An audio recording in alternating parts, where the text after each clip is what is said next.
Assalamualaikum warahmatullahi wabarakatuh, sahabat dan dimanapun berada, dan sahabat dari channel Nindyo Kusmanto juga, karena sore hari ini kita ada di dua channel Melian Story dan channel YouTube Nindyo Kusmanto. Mudah-mudahan sahabat sekalian dalam kondisi sehat walafiat dan selalu dalam naungan Allah Subhanahu wa Ta'ala.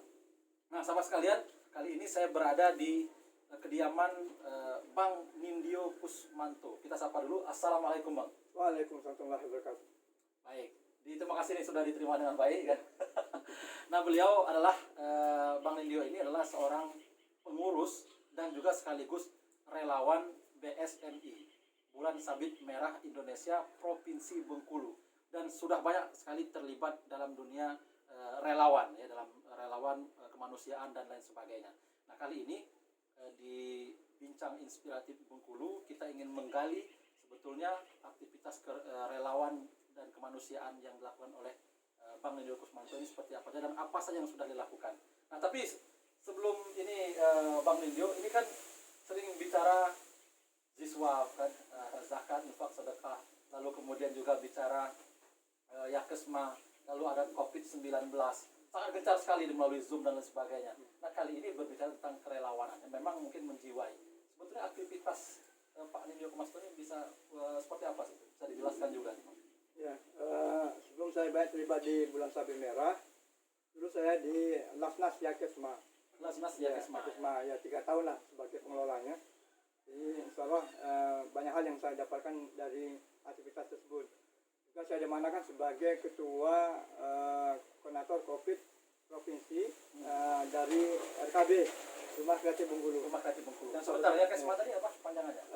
Yayasan Kesejahteraan Madani. Bergerak di bidang Jiswab. Ya. Dan sekarang juga masih di kalau Yakesma sudah berganti pengurusannya. Sudah pergantian ya. Regenerasi ya. Regenerasi. Sekarang saya masih diamanakan di Ketua Koordinator Provinsi COVID ya. Dari RKB Rumah Kreatif Bengkulu. Rumah Kreatif Bengkulu sebagai koordinatornya. Dan juga sembari itu saya juga aktif di Bulan Sabit Merah Bengkulu. Bulan Sabit Merah Bengkulu. Dan ini untuk Bengkulu sebetulnya BSMI ini hadirnya ini kapan ya, Pak? Ya sudah cukup lama ya. Cukup lama. Ya, awal memang dulu sekedar para relawannya masuk ke Bengkulu ketika ada bencana alam ya. Bencana alam ya. Dari tahun 2016 ya. Ya. Karena kita ketahui bahwa Bulan Sabit Merah Indonesia ini sangat aktif sekali melakukan proses kegiatan bantuan sosial, kerelawanan dan sebagainya. Ya. Nah, ini kalau di BSMI sendiri, Bang Nindyo Kusmanto, ini bentuk advokasi seperti apa yang dilakukan oleh BSMI? Ya, ada 3 hal yang menjadi fokus aktivitas Bulan Sabit Merah. Yang pertama adalah kemanusiaan ya, kemanusiaan, kesehatan dan sosial. Ya, 3 ini yang menjadi bidang kemanusiaan, kesehatan dan sosial.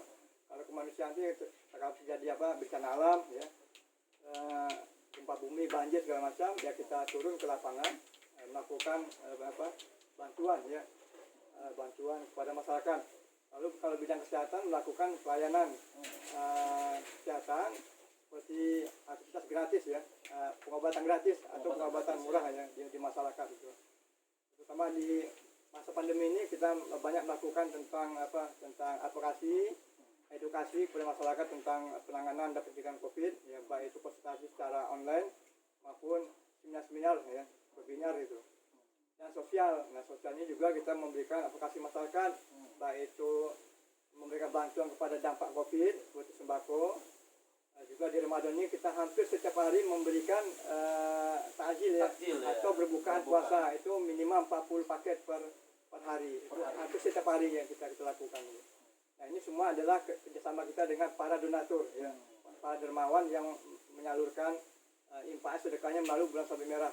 Kita salurkan kepada yatim dan duafa yang memang membutuhkannya. Dan di bulan Ramadan ini lebih gencar lagi. Ya.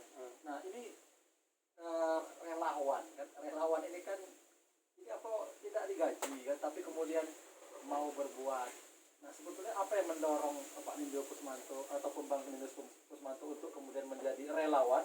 Yang tentu relawan ini kan, atau saya tanya dulu nih, ada gajinya kan? yang namanya relawannya ya Relawan, ya. seikhlasnya, kita ikhlas membantu tanpa mengharapkan imbalan atau gaji atau honor apa namanya ya. Semua itu memang kesadaran terbangun lahir dari sebuah kesadaran. Saya melakukan ini latar belakang ada kena pemahaman ya. Pemahaman agama yang paling agama sudah sangat jelas dalam Al-Qur'an, wa ta'awanu 'alal birri wat taqwa. Tolong menolonglah kamu dalam kebaikan. Itu juga hadis mengatakan khairun nas anfa'uhum linnas. Sebaik-baik manusia adalah bermanfaat bagi orang lain. Lalu juga Al-Qur'an juga menyatakan in asantum li anfusikum. Jika kamu berbuat baik, maka baik itu justru itu untuk diri kita sendiri. Ya. Jadi banyaklah ayat atau hadis kembali ke diri kita sendiri ya. Ayat atau hadis yang memotivasi kita kenapa kita harus melakukan sesuatu untuk untuk orang lain ya. Terutama hadis Rasulullah yang menyatakan ketika sahabat bertanya kepada Rasulullah, "Ya Rasulullah, siapakah Allah yang paling cintai?" Yang paling cinta Allah itu siapa? Siapakah yang paling Allah cintai? Cintai ya? orang bagaimana? Dan amalan apakah yang paling dicintai oleh Allah itu? Kata Rasulullah, orang yang paling dicintai Allah itu adalah orang yang bermanfaat bagi orang lain. Ya kan? Amalan yang paling dicintai Allah adalah amalan yang kita memberikan kebahagiaan pada hati orang lain. Kalau dia susah, sulit, ada masalah, kita memberikan solusi. Khairun nas Ya, anfa'uhum linnas. Nah sekarang orang yang paling cintai Allah adalah orang yang bermanfaat bagi orang lain. Bayangkan, Allah yang mencintai kita. Kalau kita mencintai Allah, belum tentu Allah mencintai kita. Tapi kalau Allah mencintai kita, jangankan apa yang kita minta, yang kita tidak minta apa kita berikan. Allah berikan. Nah, posisi itu, derajat itu yang kita ingin ambilkan. Allah ridho kepada kita, Allah cinta kepada kita. Nah, manakala kita bermanfaat bagi orang lain. Ini dasar kenapa kita harus melakukan aktivitas sosial di tengah masyarakat. Artinya itu ideologi sekali. Iya. Ideologi sekali artinya pandangan ke depan itu untuk bekal di akhirat. Iya, bahkan saya baru mendengar kemarin ada seorang ustadz ya dari wakil MUI ya di pusat itu menyatakan bahwa ada hadis yang menyatakan bahwa kita keluar rumah untuk membantu saudara kita melangkah keluar rumah untuk membantu saudara kita yang punya masalah persoalan, itu lebih baik, lebih besar ganjarannya daripada 10 tahun itikaf. Daripada 10 tahun itikaf. Ya, bayangkan 10 tahun itikaf kita itikaf di masjid 10 tahun, itu masih lebih besar pahalanya kita keluar rumah membantu orang lain. Maknanya apa? Kita ibadah ke masjid segala macam itu adalah kesolehan individual, ya, pribadi. Tapi kalau kita membantu orang lain, ini lebih nilainya daripada hanya kesolehan sosial, tapi kesolehan individual, tapi kita mencapai kesolehan sosial. Maknanya apa? Kesolehan individual itu harus melahirkan kesolehan sosial. Itu maknanya. Kalau seandainya orang hanya soleh secara individual ya, untuk diri sendiri kan? Ya. Tapi kalau kita membantu orang lain, ya bagusnya kita juga bisa itikaf, kita juga bisa membantu orang lain. Ini kan lebih sempurnanya. Dan tentu pada saat kita membantu saudara kita di dunia, tentu Allah akan membantu kita di akhirat. Di akhirat nanti. Baik. Nah ini mungkin tentu dalam dunia kerelawanan ini kan artinya ini kan bekerja dengan ikhlas, membantu sesama saudara, hanya mengharapkan ridho Allah Subhanahu wa taala. Nah, apa sebetulnya yang di lapangan yang menjadi hambatan, tantangan, rintangan? Tentu kan kalau seandainya ingin banyak sekali rintangan pada saat misalkan terjun ke daerah bencana dan lain sebagainya. Ini Pak Indo Bang Indo bisa menceritakannya. Ya, kalau masalah atau tantangan di lapangan pasti ada ya. Terutama yang kadang-kadang kita sedihin gini. Kita memberikan bantuan, lalu kita publikasikan ke masyarakat, ke publik, lalu ada suara-suara miring. Kenapa harus divideokan? Kenapa harus dipublikasikan? Itu ya. kan menyinggung perasaan orang, ya orang dua apa segala macam gitu, nggak ikhlas segala macam. Padahal yang setahu saya tidak ada dalil hadis yang melarang kita mempublikasikan, mengekspos apa yang kita lakukan. Ayat saja, hadis saja tidak melarang, apalagi secara hukum positif. Nah, kalau kita beraktivitas mengumpulkan dana umat, masyarakat, maka itu dipublikasikan. Harus dipublikasi transparan. Ada pertanggungjawabannya, kemana uangnya, kenapa harus pakai baju beridentitas, logo segala macam, supaya tahu ini siapa yang melakukannya. Tapi ada saja yang nyinyir. Ya? Ada yang nyinyir. Ya? Tapi kembali kepada Allah bahwa tergantung niat kita. Ya, makanya jelas di ayat di surat Al-Baqarah 271 jelas itu. Jika kamu menampakkan sedekahmu, maka itu baik. Maka itu baik. Dan jika kamu menyembunyikannya dan memberikannya kepada orang-orang fakir, maka itu lebih baik bagimu.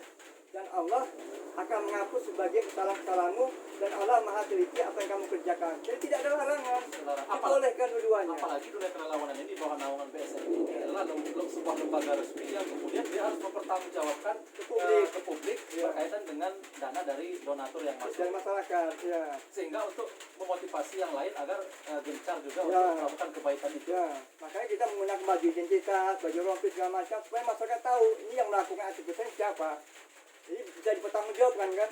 Dan di masyarakat pun biasanya Bang Nindyo, saya juga sebagai masyarakat, kalau BSMI sudah turun itu pasti uang ataupun bantuan itu pasti amanah. Ya. Itu yang terpatri di masyarakat karena ini orang yang turun ini.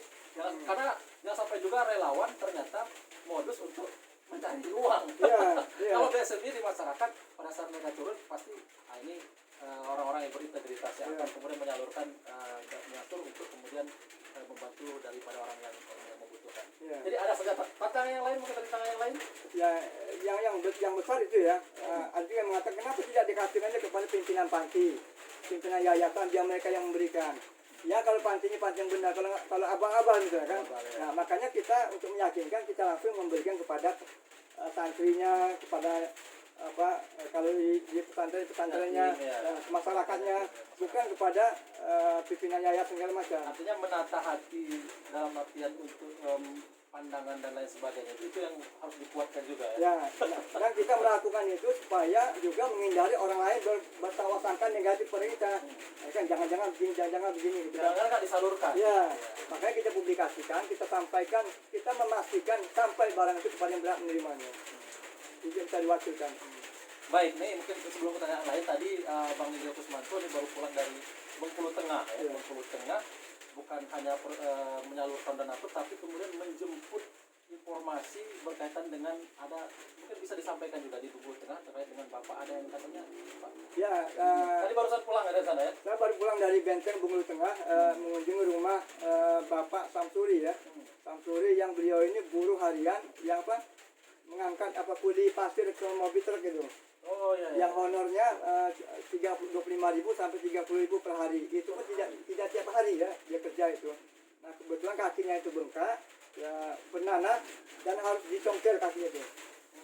Sudah dioperasi ya, tapi karena dia orang tidak mampu, akhirnya dibantu oleh Pak Kadesnya, Bapak Kepala Desanya, Pak Punawarman ya, dengan pemuda Karang Tarunanya menggalang donasi di masyarakat. Cukup pula dana 3.500.000. Sedangkan biaya operasi 8 juta. Masih banyak sekali. Masih banyak sekali. Tapi alhamdulillah dibawa ke rumah sakit di Kota Bengkulu, ya, salah satu rumah sakit swasta, diobati, dioperasi, selesai, dan diizinkan pulang atas jaminan kepala desa dengan pemuda Karang Tarunanya untuk melunasi tunggakannya. Kembali itu juga habis pasca operasi ini ada pengobatan harian yang mendatangkan perawat ke rumah Bapak Samsuri. Dan itu tadi di ke sana ya. Itu biaya 250.000 per hari. Dan itu bagi donatur yang ingin bisa menghubungi. Baik, mungkin kita singkat karena ini sudah hujan. Nah baik, apa harapan Bang Nindyo Kusmanto terkait dengan pemerintah, lembaga terkait atau masyarakat dan lain sebagainya berkaitan dengan dunia perlawanan? Ya kita menginginkan bisa bersinergi ya pada pihak manapun. Bersinergi ya. Pemerintah, Basnas ya, lalu pihak-pihak terkait. Jadi kalau ada informasi apapun bentuknya yang kita sampaikan, tolong direspon. Masalah masyarakat ini kan banyak. Jadi pemerintah itu adalah memberikan kesejahteraan, ada jaminan kesehatan. Nah ini tidak bisa hanya dilakukan oleh pihak pemerintah tanpa dukungan semua pihak. Makanya kita menginginkan kita ini dijadikan mitra oleh siapapun, pihak pemerintah, swasta, atau masyarakat. Sehingga masyarakat terlayani lah kebutuhannya. Baik, mungkin di bagian hari ini kalau Allah sudah turun dan mengganggu suara. Mungkin bagian akhir saya ingin bertanya sumber pendanaan kalau BSMI ini dari mana saja? Nah kalau BSMI ini yang utamanya dari para relawan. Waktu kita kunjungan ke lapangan itu kadang-kadang uang kita sendiri, kendaraan kita sendiri, uang kita sendiri ya, untuk mendapatkan data, mendapatkan informasi. Karena kita pernah mendapat bantuan dari pihak pemerintah ya. kecuali memang kalau ada program kita tawarkan kepada masyarakat berdonasi ya berinfak melalui jasa ini. Alhamdulillah selama ini masih bisa berjalan. Ya. Baik, jadi kalau ditanyakan kenapa kok mau jadi relawan, jawaban adalah karena ini ridho Allah. Ridho Allah. Ridho Allah ya, beribadah ya, Ya, beribadah. Ya. Baik, terima kasih Bang Indio Kusmanto, sayang sekali dialog kita karena kita sayang sekali sebetulnya. Alhamdulillah karena Allah turun di provinsi ini kita terputus sudah lama tidak hujan. Dan sekarang di bulan Ramadan di sore hari ini hujan turun, kita bersyukur. Tapi tentu kita harus mempersingkat dialog kita karena bersuara. Jadi karena rumah Bang Indio Kusmanto ini belum ada studio kedap udara. Mudah-mudahan nanti ada studio kedap udara ya. Terima kasih Bang. Terima kasih. Mudah-mudahan selalu melakukan kebaikan-kebaikan bermanfaat untuk orang banyak. Demikian, mudah-mudahan bermanfaat. Assalamualaikum warahmatullahi wabarakatuh.